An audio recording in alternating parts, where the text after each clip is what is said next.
Assalamu alaikum wa rahmatullahi wa barakatuh. Assalamu alaikum. How are you? All right. I'm Angela. And I'm Safiya. And you're Safiya. And this is a wellness show. Alhamdulillah, we're back for yet another exciting episode, and we hope that you're going to learn quite a lot of new things. Well, we're going to talk very geeky about talking about water today. Yeah. We're going to talk about it to the point where you might say, oh, I didn't know so much information. Yeah, it's like it's quite weird because, you know, when you think about water, it's just, oh, right, okay, it's just such a simple, inverted comma, subject, water. It's basic, isn't it? Basic stuff. We don't even tend to think about it much, but... Well, alhamdulillah, it's for everybody. For people who don't think about it and for people who think about it. And we're going to talk about it in detail today. And for those who don't think about it, we hope that we will make you think about it, because you will if you look at maybe how much you drink during the day, you might realize actually you're not drinking enough.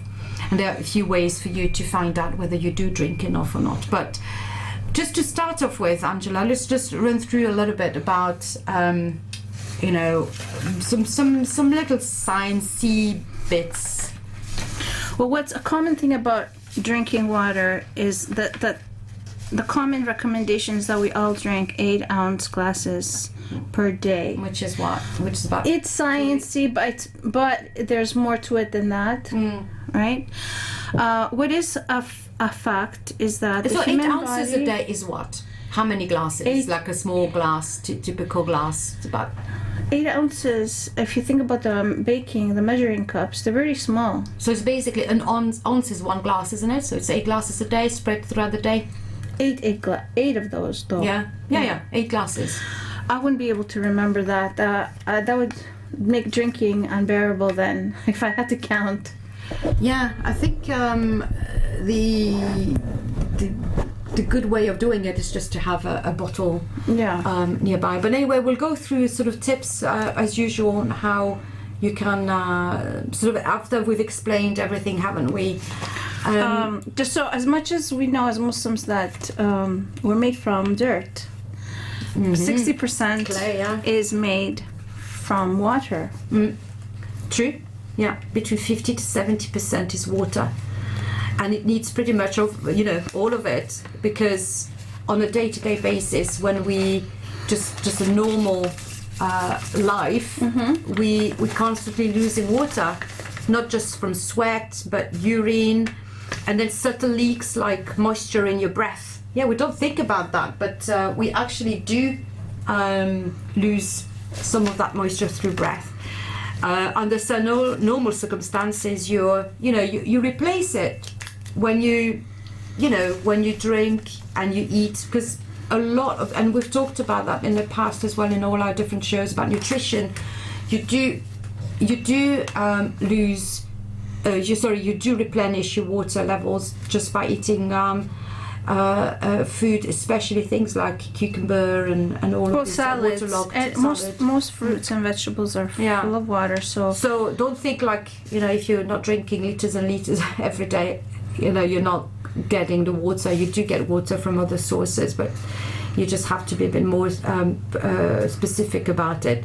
So your fluid balance fluctuates throughout the day, because it depends on your activity, depends on what you've eaten, and from one day to the next, and it's regulated with remarkable precision. I mean, over the weeks and months now, we've realized really how perfect our body is, mashallah, how it's been built, and it's built with balance, homeostasis, so for instance, a 150-pound person, which is about 60 kilo person, typically carries about 40 liters of water.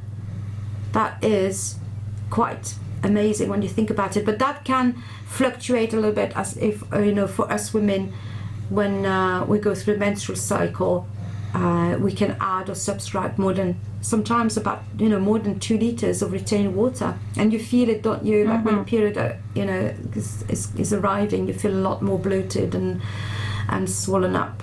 So then the typical process is when you fail to replace your lost fluids, you start craving a drink. And then your kidneys begin reabsorbing fluid that would otherwise become urine, so you wee less. If that's not enough to restore your internal balance, then the fluid will start draining out of your cells and into your veins and arteries to maintain the necessary volume of blood pumping through your bodies, because that's the essential thing, is the blood needs to remain thin to be able to flow. Then you can buy sometimes if you do that, but eventually your blood will also get so concentrated that your brain will start shrinking, because fluid will be sucked out by osmosis and tearing delicate cerebral veins and ultimately killing you. So there were some calculations that they tried to do, so that how long, can a human being survive? And obviously poor soldiers, it's always them they do their experiments on.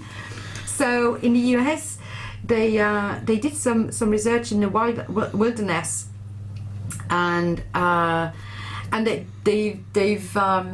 they've come to estimate that you could survive, in theory, for about 7 days without water under ideal indoor conditions before reaching this critical point. But if you're lost in a hot desert or travel only by night, your expected survival plummets to only 23 hours.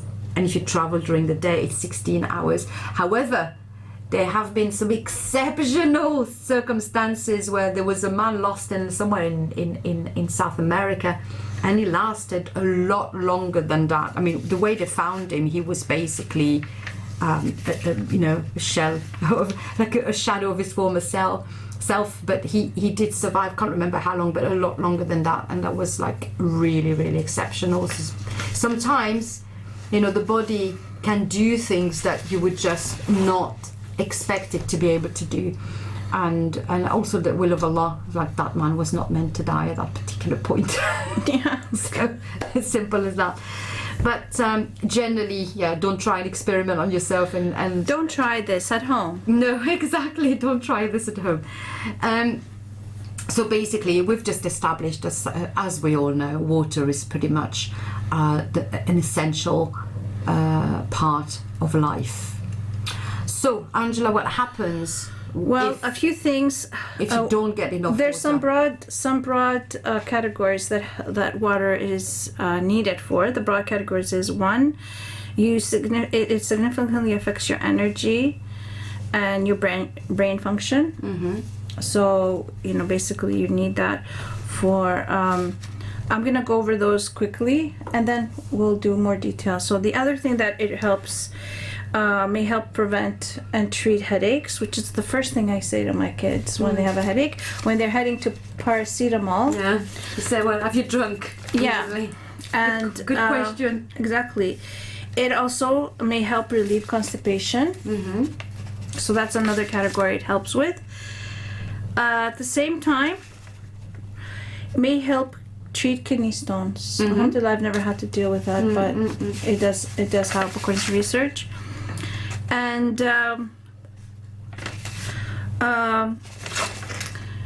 it can help with weight loss. Again, we're bringing that topic up. Yeah.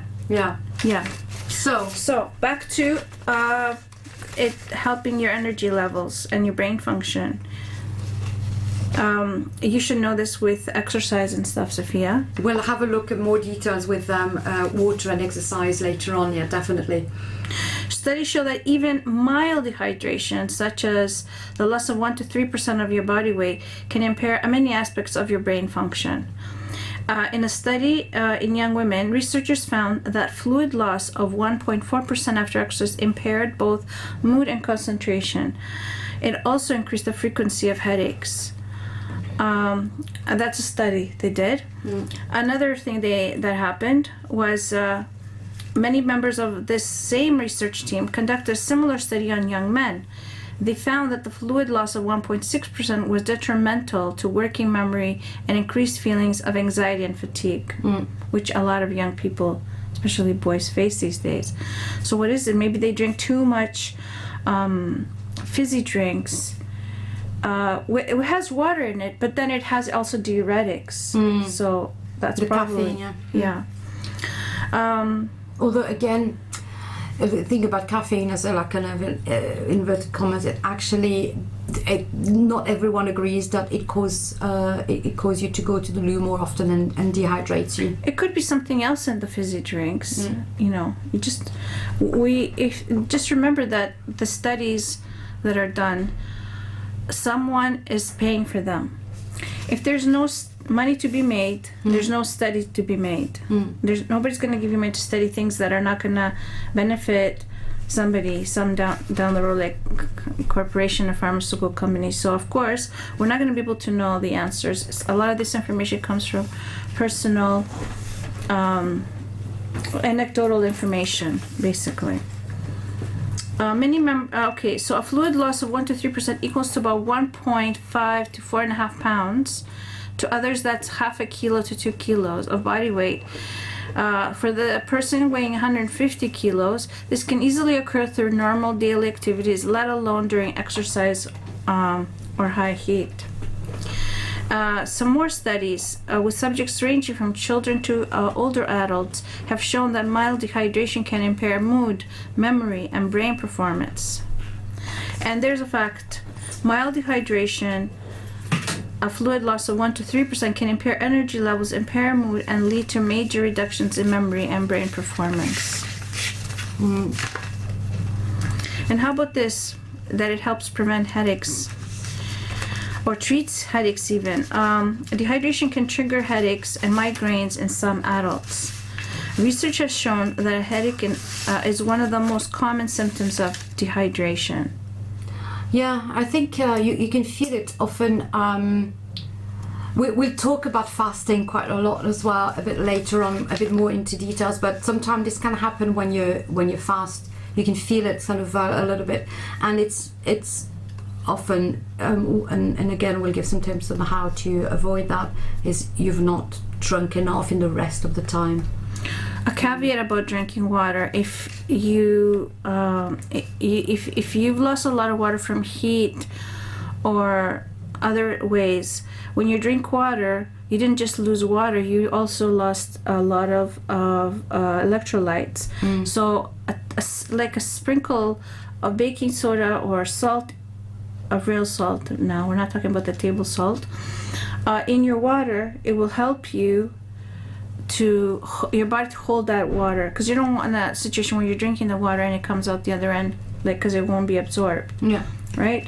So I give my son, for example, when he says he has a headache after sitting at the computer too long, he needs to drink water, and I do suggest he has the magnesium with it, because that will help.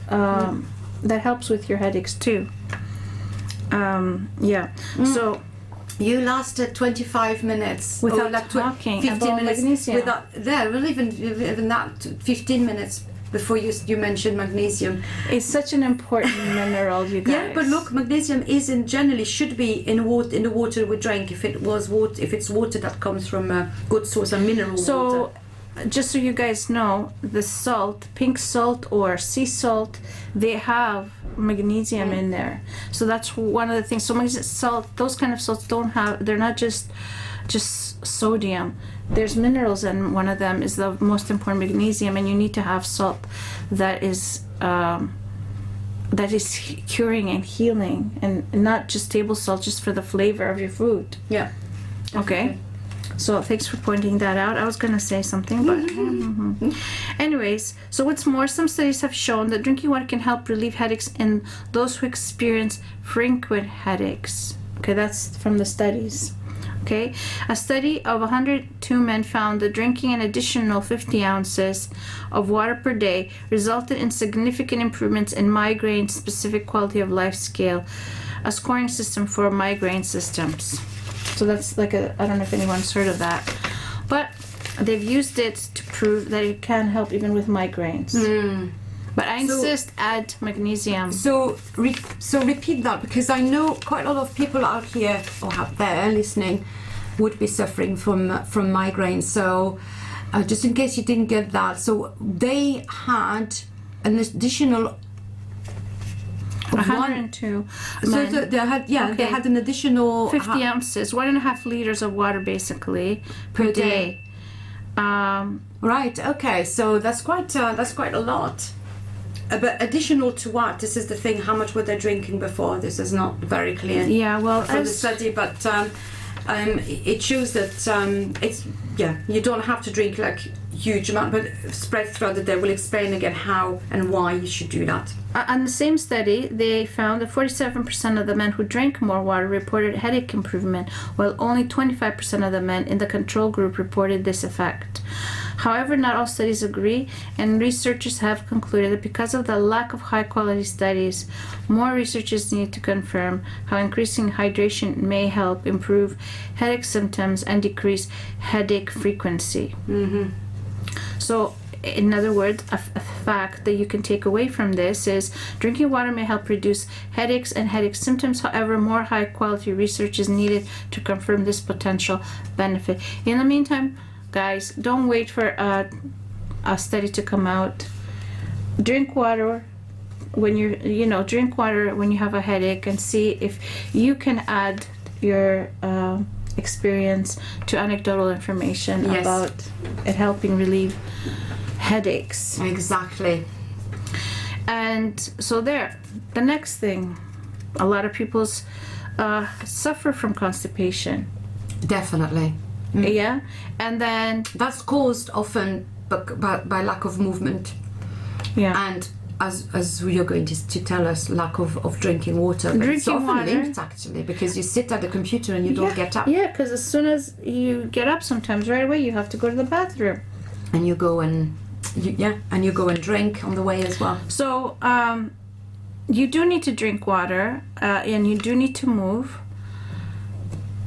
And this will relieve, sometimes what they tell us that you have to have a lot of fiber, but fiber can also lead to constipation depending on how much you've had. Mm-hmm. And other problems too. If you have GI tract problems and IBS and all of these things, that's not going to help you. But drinking water, and again, I'm going to say this, guys, and this really does help. I'm not just saying that, nobody's paying me to say it. Magnesium, putting magnesium in your water and ingesting it, trust me, it makes you go to the bathroom. So you need to, best time to have magnesium is in the evenings with your water, because then you're home, guaranteed home, and you can go to the bathroom as soon as you need to go, because it makes you go. You don't have to take any of the other stuff that is not good for medicine. you. And you get dependent on, and then it messes up your system anyway. So it's better to try and push the body to do it by itself. So magnesium is not like that. Magnesium, you need it anyways, and if you have too much, it makes you go. Number 2. If you want to know more about magnesium, though, if you're a regular listener, you'll know that Angela will talk about magnesium for everything, and rightly so. You can listen to a previous show that we have now uploaded on YouTube at Wellness with Angela and Safiya, which is on minerals, and you will see we talk about magnesium into more details. So basically, constipation is a common problem that's characterized by infrequent bowel movements and difficulty passing stool, in case you guys didn't know that. Increasing fluid intake often is recommended as part of the treatment protocol, and there's some evidence to back this up. Low water consumption appears to be a risk factor for constipation in both younger and older individuals. So therefore, increasing hydration may help decrease constipation. Mineral water, they say, may be a beneficial beverage for those with constipation. And if they're saying mineral water, the one with magnesium, then that's fine. But the stuff in the shops, guys, are not exactly, amazing. It's better to get the water and add your own, minerals like magnesium and salt and what have you, and then make sure you have also potassium. So there's stuff on the internet, like YouTube, they give you formulas on how to do it more precise. But basically, you can make your own electrolyte-rich water instead of buying it. Then you know exactly what you're having. Okay. So the studies have shown that mineral water that's rich in magnesium and sodium improves bowel movement frequency and consistent in people with constipation. So yeah, and that's where I get my information too, from studies. That's why we keep pushing magnesium. It's very, very, very vital for our health. So basically, a fact that we can get from that is drinking plenty of water may help prevent and relieve constipation, especially in people who generally don't drink enough water. Assalamu alaikum. Walaikum salam. We're back after our break. Yes. So we're talking about why you should be drinking water helping you with Yes. your kidney stones. Now, Yes. that might not be a big problem, but I think just people don't talk about it. But also, I think it's to know that it's a good preventative. It's So very good. how does it work then? So then, what happens with these urinary stones, as we know, they're very painful.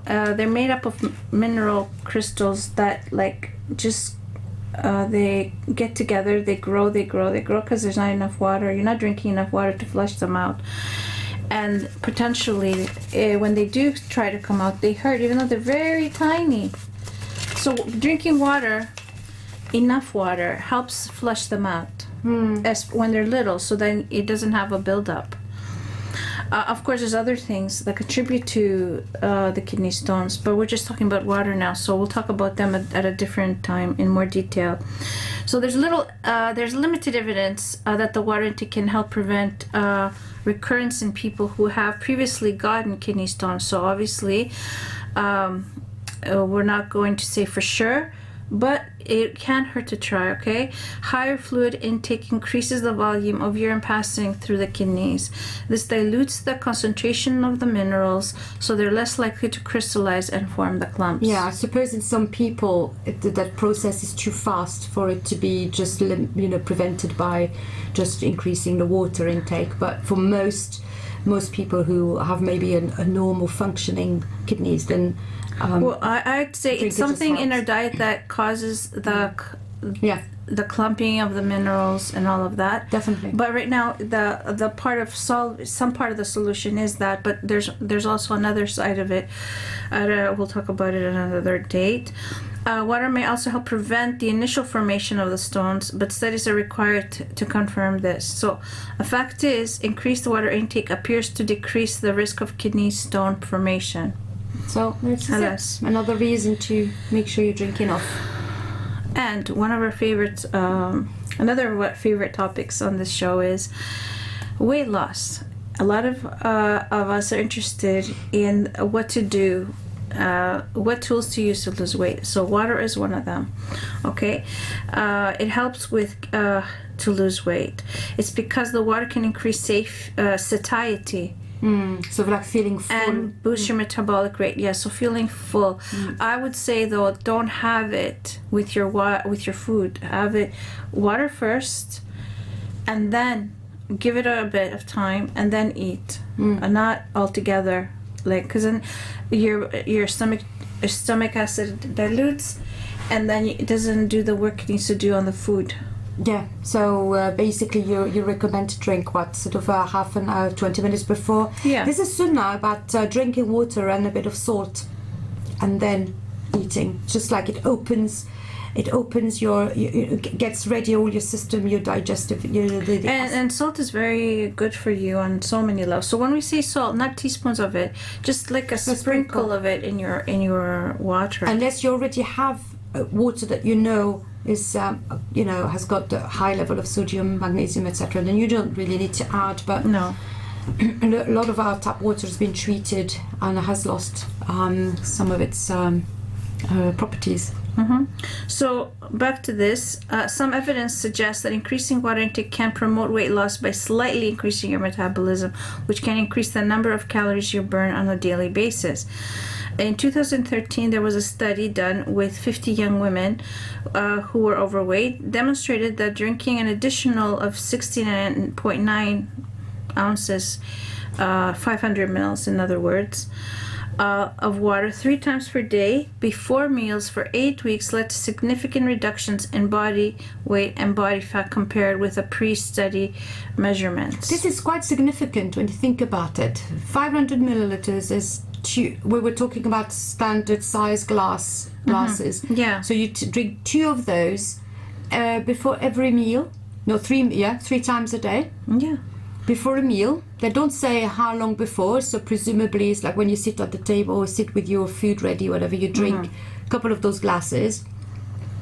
For 8 weeks they did that, and they saw significant reduction in weight. Well, further down it talks a little bit more about what you were just saying. The timing is important too. Drinking water half an hour before meals is the most effective. It can make you feel more full so that you eat fewer calories. Right, interesting. I guess because that increases satiety. Yeah. Anyways, so in So another you're less study, likely to have a second helping, you're less likely to fill up your plate with more food than you need. definitely.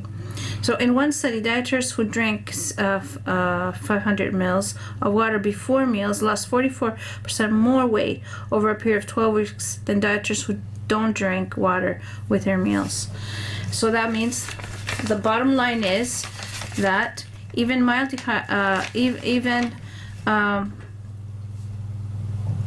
sorry, I lost track of what. Mild dehydration can affect you mentally or physically. So basically, what it shows that, you know, if we don't need to increase so much, like it's not going from your already established 2 liters a day or whatever to 5-10 liters a day. It's only a little increase, but it shows as well that if you really don't drink your regular 8 glasses a day, I think you have to build it up. You end up feeling, you end up being dehydrated, and that slightly dehydrated. Obviously, we're not talking about chronically and dangerously dehydrated, but just like you're not performing as well as you could if you had a bit more water.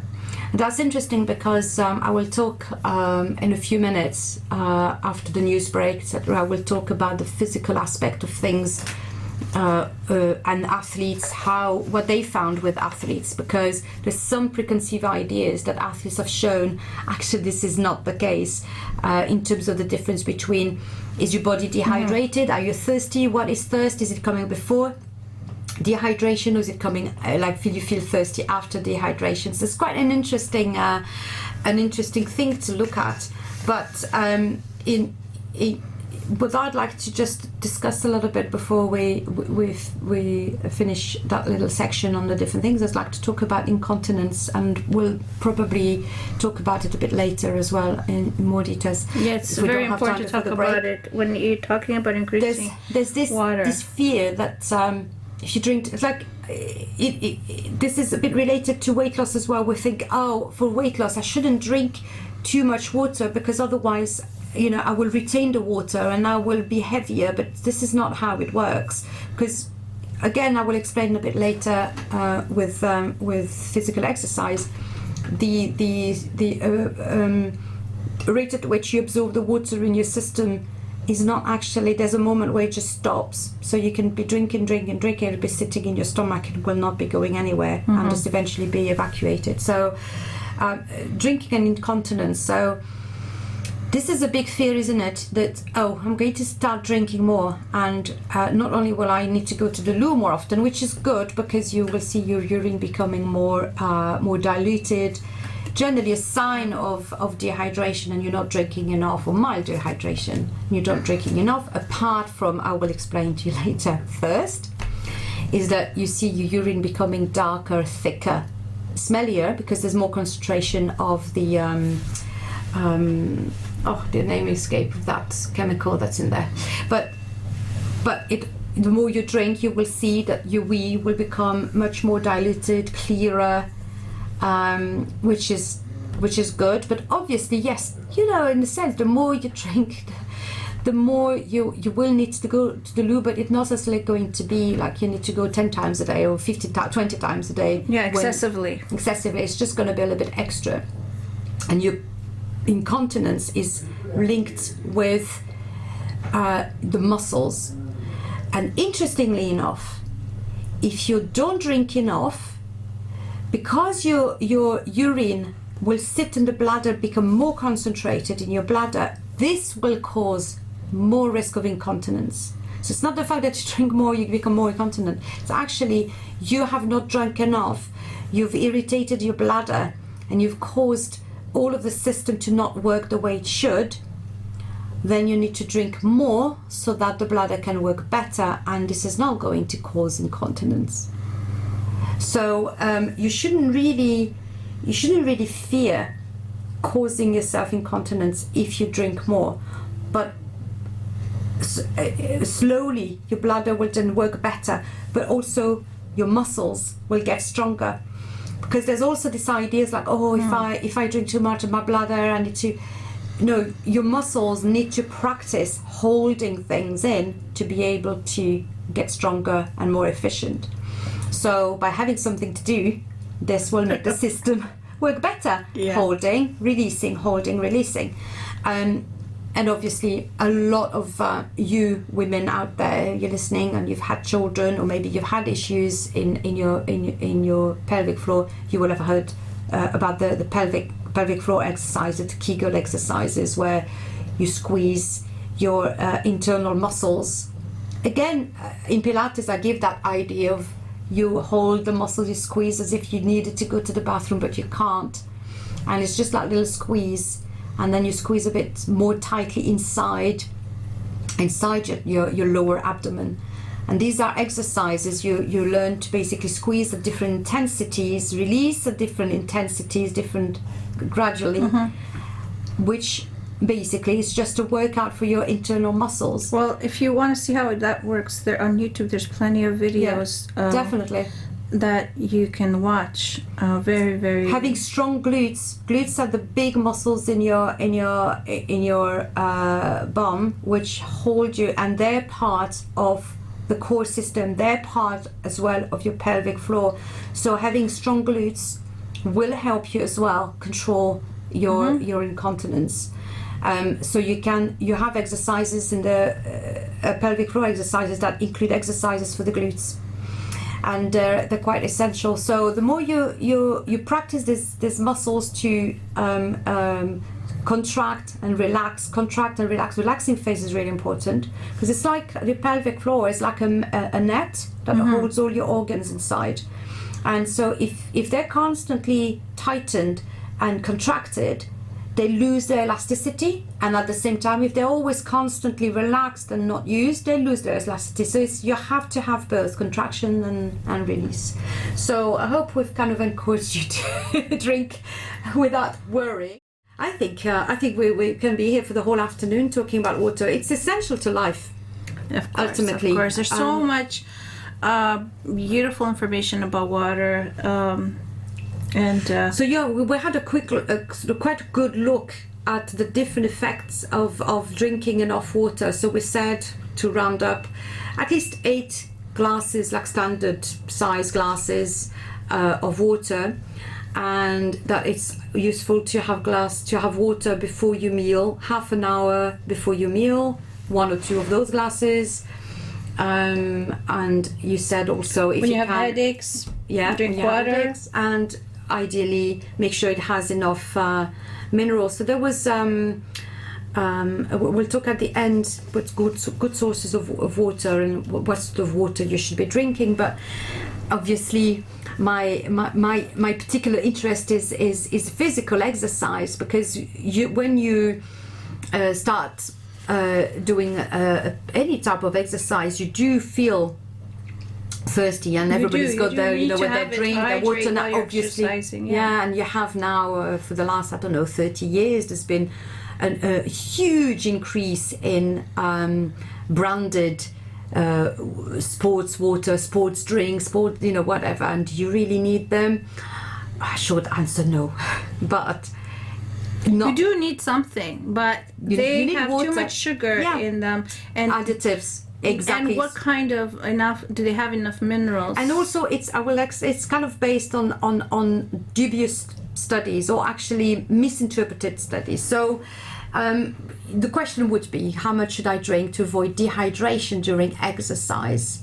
Okay, so first lesson you learn about exercise, especially when it's hot, if you don't drink enough, you'll get dehydrated, and that will force you to slow down. By the time you feel thirsty, we're told it's already too late.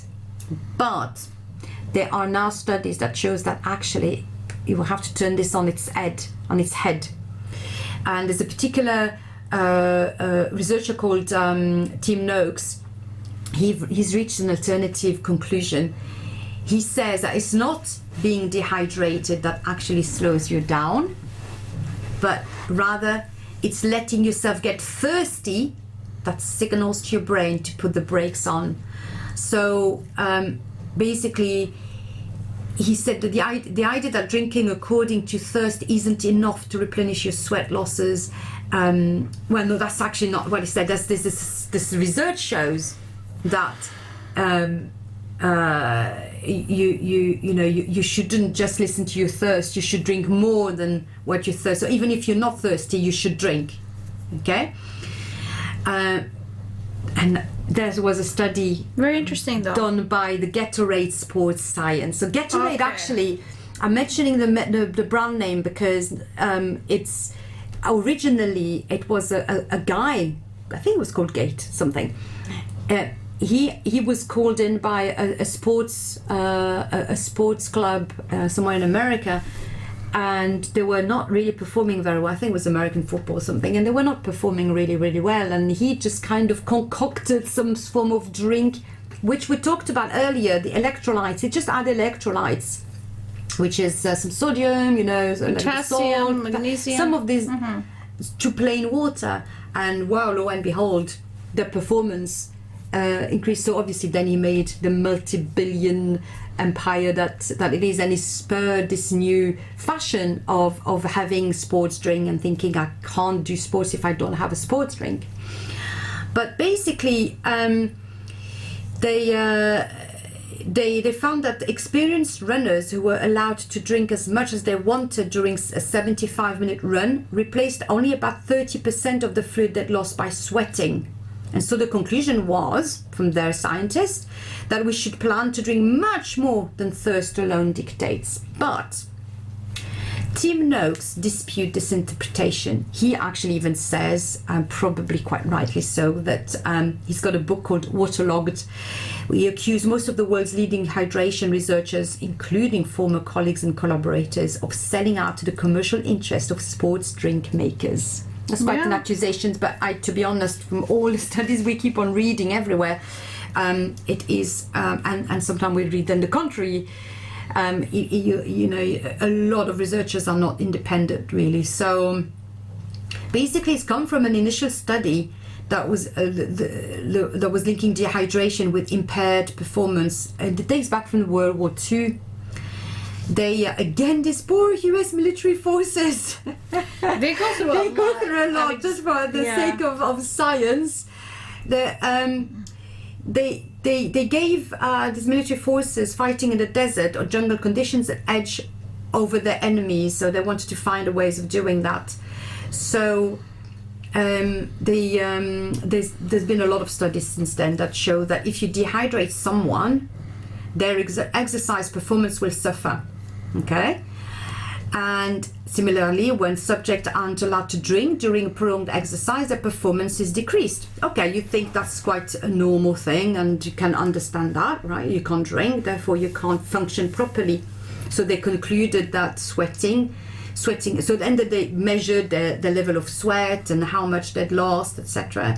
That sweating at more than about 2% of your total body weight will slow you down. But listen to that. How did they do their study? They were not just dehydrated like this, They were forced to become thirsty. None of the studies show that subjects who drink freely according to thirst, even though they failed to replace their sweat losses, perform any worse than subjects who drink enough to replace all their sweat. So both thirst and the slowdown that eventually follows are the body's ways of protecting itself in advance from damaging dehydration. The body is so well made. We've got signals. We are tired, our eyes close, and we yawn. We feel a struggle to.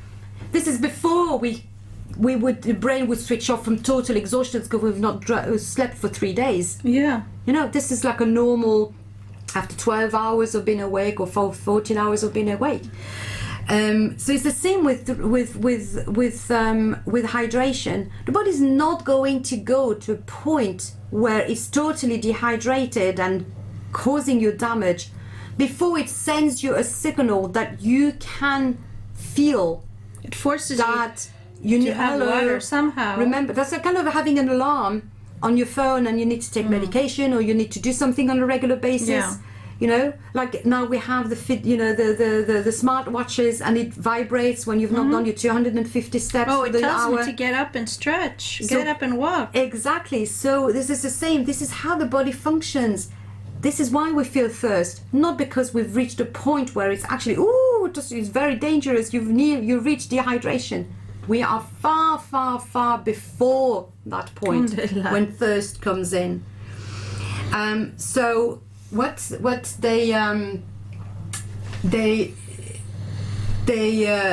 happened to these poor soldiers is that to reach that point of dehydration, they had put them through grueling exercise where they pushed them so far, even before they were doing their test exercise. Yeah.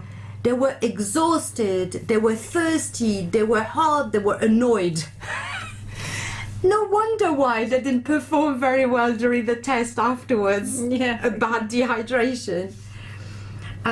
So basically Tim Noakes now said that basically it makes a huge difference when you know you can drink freely or not.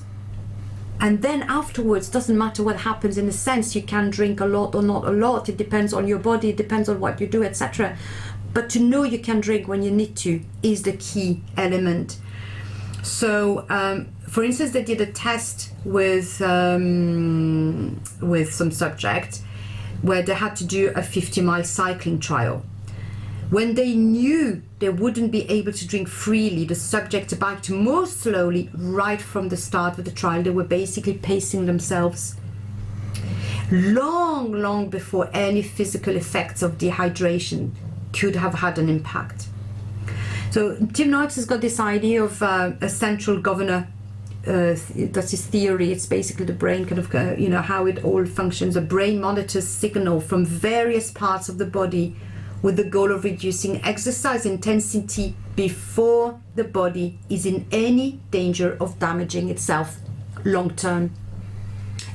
Obviously, when we know how Allah, subhanahu wa ta'ala created our world, it's, the ecosystem, how everything feeds from itself, how it's like this balance. There's this balance. How, you have... I think what he's basically talking about then is homeostasis, is how your body prevents you from getting dehydrated, and this is homeostasis. So, as fluid levels drop, but before they reach the point at which performance would be compromised, the central governor responds by initiating thirst and reducing intensity. It's kind of really braking like miles before you reach the red light or the crash. No matter how much fluid you've lost. And I'll show you I'll tell you some examples of extreme fluid loss and still very good performance. So studies of endurance athletes show that the thirst mechanism varies greatly between individuals. So you have some people who drink very little during races, while others drink a lot. Interestingly, the fastest finishers tend to also be the most dehydrated. Interesting. Yeah, right. definitely. So that's the complete opposite of what we're always told. Don't be dehydrated, drink a lot, because otherwise your performance will... Well, it doesn't seem to be the case. When this scientist called Tim Noakes ideas sort of got traction is when people started researching a little bit the effect of over drinking, and that's something that's very little talked about. That's pretty dangerous, though. I know it's not something we talk a lot about. Because when you give, when you give general, is dangerous. Yeah, when you give general guidelines for everything, we know no two bodies are the same, and you can say I can tell so and so you need to drink 2.5 liters, and that would be far too much for them. And another person, 2.5 liters is really not enough. They can drink a lot more, and they're comfortable. Yeah. And it was based on limiting the sweat losses to less than 2% of your body weight. But now the consensus is no longer as strong.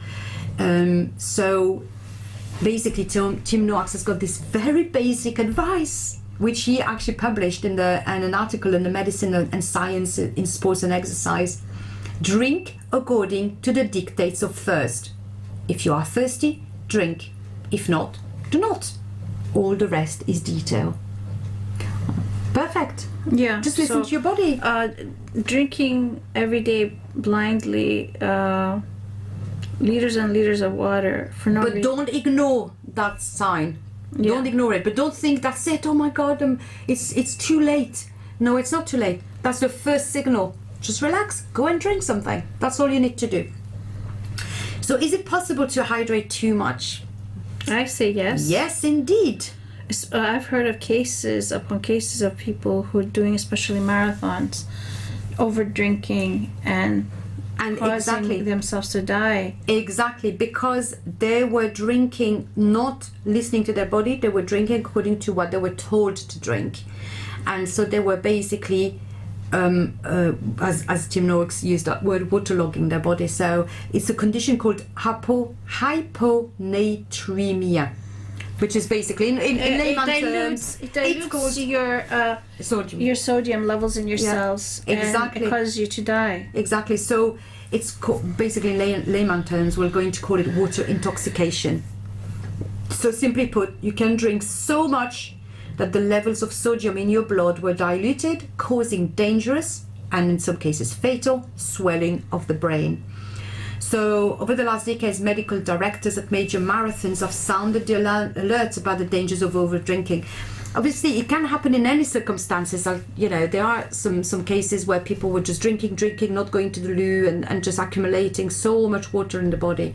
But often we see that in marathons, because this is where you really put your body through an extreme situation. So you have more cases, but I don't think it only is relevant to marathoners.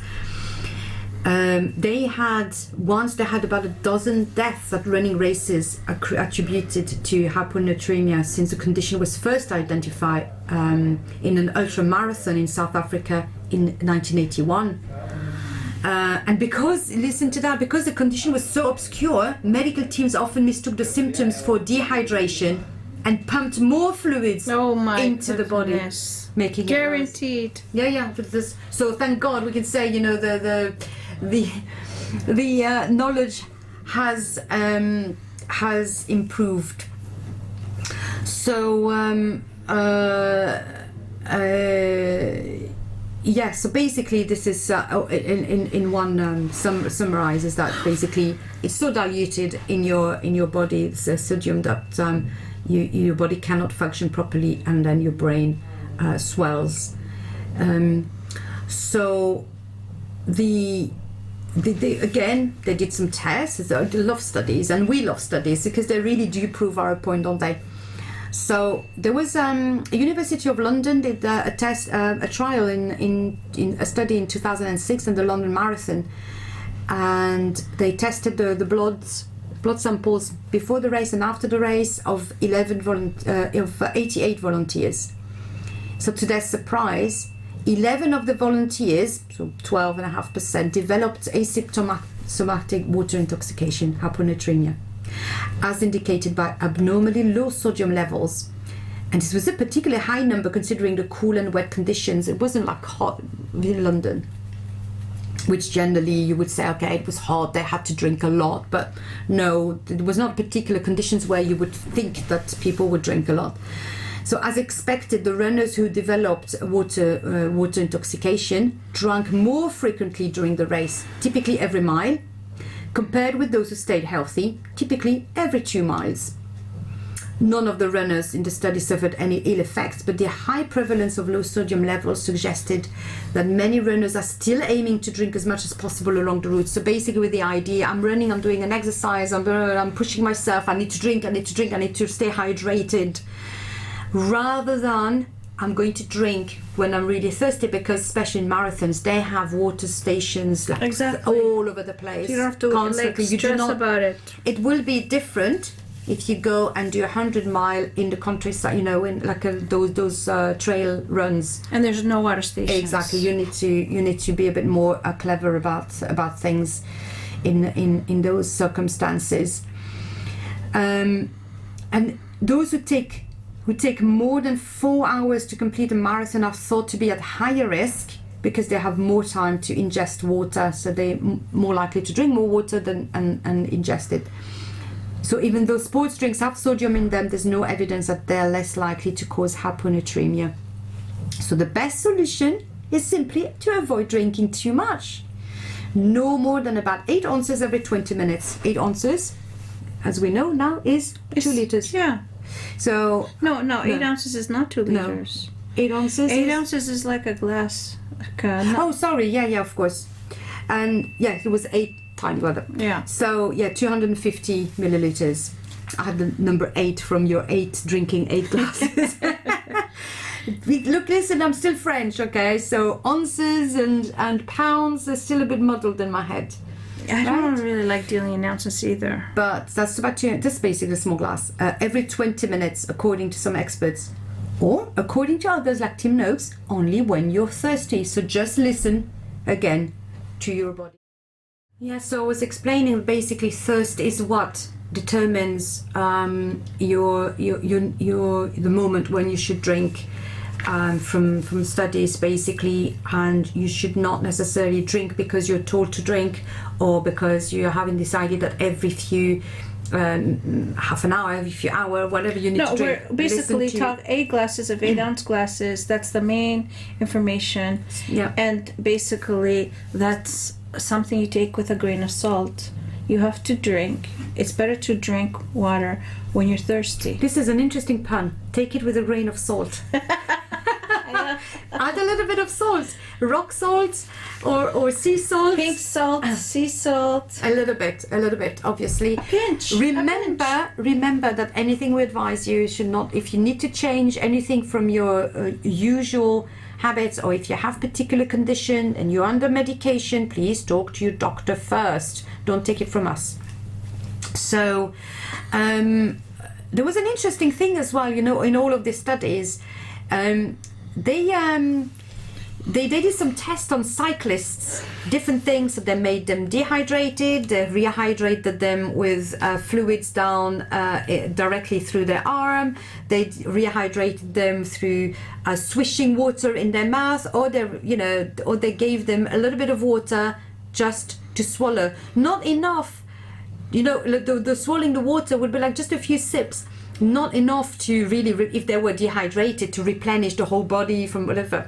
But they realized that actually the group that was swallowing the water, even a few drops, performed a lot better than the other groups, because it seems to be that the action of swallowing that water was the key part of pushing their performance.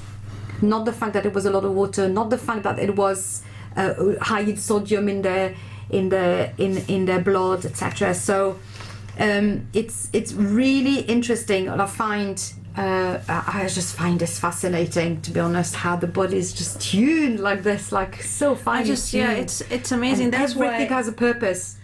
That's why there's no accident involved. Sorry, guys. It's my little yeah, definitely.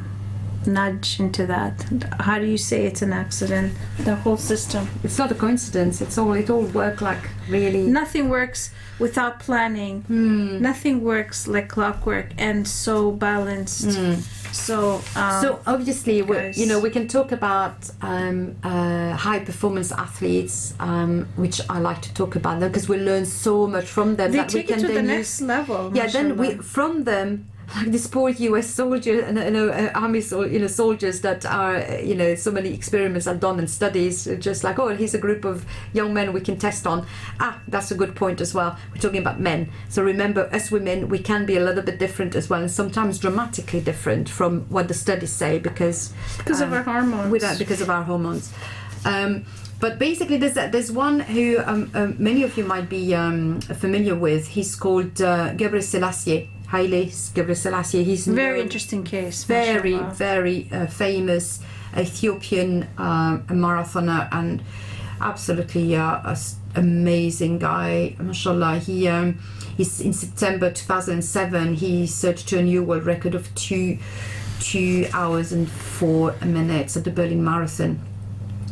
And Gabriel Selassie is interesting because he sweats at prodigious rates. So in one lap test, he hit a rate of 3.6 liters per hour, which is among the highest ever recorded. Maybe he has like a special, something special extra about him. Yeah. By the end of his world record run, he had lost nearly 10% of his body weight. That's huge. 10%. Yeah. So further in-race measurements of Gabriel Selassie and champion marathoners have produced similar results. So we can they can try and interpret these data in different ways. Either these elite runners so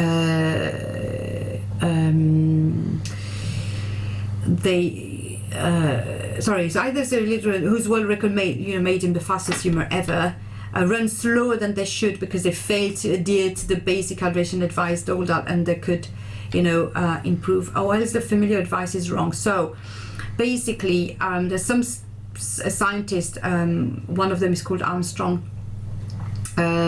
He said that they could run faster if they drank more, but when they do tests, they realize that basically there's a kind of, it's called a gastric emptying rate, which determines how much fluid can pass through the stomach for absorption in the small intestine, and it's about 1 liter per hour while running. So given that the sweat rate was 3 times higher than that, there was never any chance that he would be able to limit his fluid loss to 2%. It's impossible. So drinking more would simply have left the fluid sloshing around in the stomach without increasing hydration. So these numbers are sometimes floated around from like very strict sort of studies that were done, but they're not actually realistic when you look at real people. Because, for instance, Gabriel Selassie, his gastric emptying rarely exceed 1.3 liters per hour. So, he would not be able to replenish everything. And many people are like this, meaning that prolonged exercise in the heat, the 2% rule, is more a theoretical ideal than a realistic plan. I think a lot of the advice we get is theoretical because it's not for everybody. It's a generality. So basically, what we can see is that with the amount of water that he's losing in a race, etc., you could say that basically you can be dehydrated, inverted commas, because your body will not reach that point, because otherwise it can't function, at least in the sense that you've lost weight without hurting your performance. What matters instead, as I said earlier, is how thirsty you are. So it's basically avoiding thirst rather than avoiding dehydration that seems to be the most important key to performance. As I said earlier, if you just drink a few drops of water and it's going into your throat, all of a sudden you get that surge of energy. Gabriel Selassie, obviously, when you look at things a bit more in details of how he prepares himself for long runs, he has a drinking plan. He doesn't go there just like willy-nilly, I'll be all right, I'll drink when I'm thirsty and everything. No, you don't become such a high-level athlete without plans. Absolutely not. His plan in 2007, his world records plan was he was drinking a bottle of sports drink 3 hours before the race. By the way, he's certainly not drinking junk stuff off the shelves. It's carefully tailored for him, tailored formula, and there's not loaded with sugar and artificial sweeteners and stuff. It's probably very different, something you can do at home yourself. So he was drinking a bottle of sports drink 3 hours before the race, so that gave him enough time to absorb. Remember that idea of like a liter of water to take, you absorb at any one time. hour. And then he drank another one an hour before the race, and then a total of 2 liters of water and sports drink during the race, consumed at 5 kilometers, 5k intervals, so 5 kilometers intervals. So he wasn't following the 2% rule, but he was certainly following a premeditated drinking plan. So, and also there's another caveat, is that our ability to tolerate temporary bouts of dehydration is, well, temporary. Marathoners can handle 10% dehydration for a few hours, but that assumes that you're properly hydrated when you arrive at the start line. That is going to be the main thing. So what most scientists advise is basically you have to stay ahead of thirst, ahead of dehydration by listening to your body, not ahead of thirst. That's the difference. Right. You don't say, I should never feel thirst. No, it's when you feel thirst, that's your body telling you, remember, it's time to drink now. Yeah. And you drink your glass of water and you continue on whatever.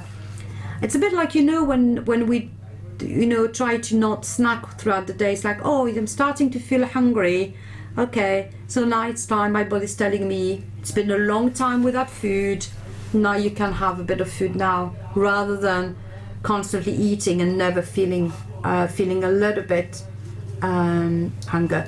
So basically, it's thirst, not dehydration, that increases your sense of perceived effort and in turn causes you to slow down. So again, have your little bottle of water when you. So on a personal matter, the way I do it is yes, I have my bottle of water. When I know I'm going to go through a training that's a lot more sweaty, a lot more intensive and everything, I add a little bit of salt, a bit of lemon juice to my drink, so to have a bit of more kind of replenish. But to be honest, it's very unlikely that on our average level of exercise we will sweat for so much and so long that we will be depleted.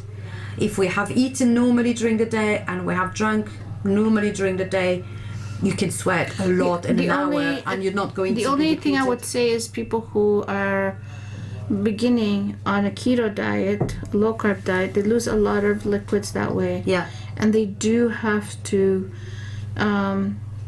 keep an eye on their water and add electrolytes, because when you're on a keto diet, your body releases a lot of water and a lot of electrolytes, so you need to keep on top of that. Otherwise you end up feeling ill, like you feel sick, you feel like you have the flu. It's called a keto flu. You could feel like, so you need to keep on top of that and you keep your energy levels high. But that's only for people who are fasting a lot and also following a keto diet. Yeah, exactly. And talking about fasting. Exactly. So I'm sure quite a few of you listen to us and thinking, well, hold on a minute. So we are told to fast and we do feel thirsty, don't we? Yeah. And is that then dangerous? No, of course, we all know that Allah will never ask us to do something that is dangerous for us. And the fact that our fasts, our Ramadan fasts and general fasts during the months at different times and Sunnah fasts involve not drinking, it presupposes that you have drunk the rest of the time. Yeah. And that the fast you fast is like the what I was telling you, was saying about feeling hungry, is you reach the point, even after 16-18 hours, you reach a point where you feel thirsty and you drink, and that's it, that's your release. You've reached a point where your body is just starting to tell you, you've not drunk for a little while, maybe it's time to drink. But you're way before dehydration. That's dangerous to your body. Now there are some people who have UTIs and who have kidney problems. Those who have diagnosed kidney problems obviously are told to not fast, aren't they? When you have problems, you know, this is a medical condition, don't fast, or see with your doctor how you can do it. Exactly. And fasting, we are told to prepare for fasting in the month before Ramadan. Yeah. And to it's like a training, like fasting. Training, but also What did the Prophet ﷺ say? The most important meal is your suhoor meal. It's got so many blessings. Why? Because this is when, after sleeping a bit, getting a bit thirsty, slightly dehydrated, you get your food, therefore you replenish your water levels. I have to say from anecdotal information that a lot of people do not have, that's what the one meal they miss is suhoor. They're not suhoor, sorry, they're the morning meal. They miss the morning meal, and they rather have iftar. And that's when a lot of us go wrong at iftar time. The kind of food we eat. We're fasting all day, and then the first thing a lot of people put in their mouth is fried foods in the toxic vegetables, seed oils. And then when they have something to drink, they drink something with sugar. So we have our community has a lot to learn, to improve on that. And then it makes the next day of your fast uncomfortable. Yeah, and also, unfortunately, in mosques, please, people connected with mosques, tell them to stop provide sugary or even sugar-free sodas to break your fast. You don't need sodas, you need water. Yeah, water or milk. The Prophet ﷺ was, very simple. Okay, in those times they didn't have sodas. Yeah, but we know how damaging this can be. So why not do the basic things? So I was talking about good sources of I should say water. Ultimately, this is the first and foremost thing you should have to keep hydrated. And okay, don't buy bottled water. There's no need. On so many levels. So first level is it wastes plastic. It needs to be recycled. Then you've got the bottle cap that can't be recycled, so that has to go in the bin. Then obviously if you leave your bottle of water in the heat or in somewhere, then there's some chemicals from the bottle can leach a bit in the water, which is not that great. Okay, no. But beyond that, you don't need to pay extra for water that we have, alhamdulillah, in this country. Turn the tap and it's clean, drinkable water. What? You could keep like a glass jug of water in the fridge. Yes, absolutely. You could like squeeze some lemon and put some berries and make it a bit flavorful, right? Even a few drops of squash if you want. Like a few drops. When I say a few drops, I don't mean a quarter cup. I mean just literally. Though you can do it yourself. I mean, for instance, keep it in the fridge and then it's refreshing. When it's in the hot weather, we love to do cucumber water. So you just chop some cucumber in your water, put it in the fridge. You can also chop some slices of ginger root, put that. That makes it makes it fancy. It makes you feel like you're having something luxurious. But a drop of peppermint. A few leaves of peppermint leaves as well. That's very refreshing and it wakes you up as well when needed. Yeah, exactly. So just very simple. But if you're a bit worried about the level of chemicals in the water that you get from the tap, because obviously they have to add chlorine and other chemicals to clean it, then a simple way is just to have one of those filtering jugs. The Brita, you mean? Yeah, just a very simple. You buy your cartridge can last a bit longer than the months that they tell you. I generally make them last a lot, maybe twice as long.